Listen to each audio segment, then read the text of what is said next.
মাঝে মাঝে আল্লাহ আমাদেরকে দুঃখ কষ্ট দিয়ে পরীক্ষা করতে চান, এগুলো আমাদের জন্য খারাপ নয়। এই দুঃখ কষ্ট বিপদ আমাদের কোমরকে সোজা করে, আমাদের পায়ের মাটিকে শক্ত করে। চিল্লায় বলেন ঠিক কিনা? প্রতিকূল পরিবেশে কিভাবে বাঁচতে হয় এই দুঃখ কষ্ট আমাদেরকে শিখায়। এজন্য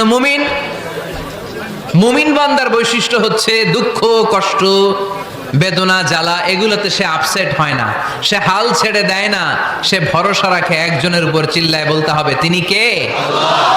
কারণ মুমিন জানে রাত্রি যত গভীর হয় অন্ধকার তমানিসা ভেদ করে সুবহে সাদিক হয়।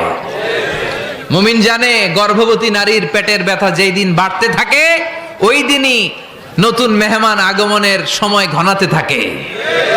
মুমিন জানে তার জীবনে দুঃখ কষ্ট বিপদ যত বাড়তে থাকে সুখের দিন কাছে আসতে থাকে।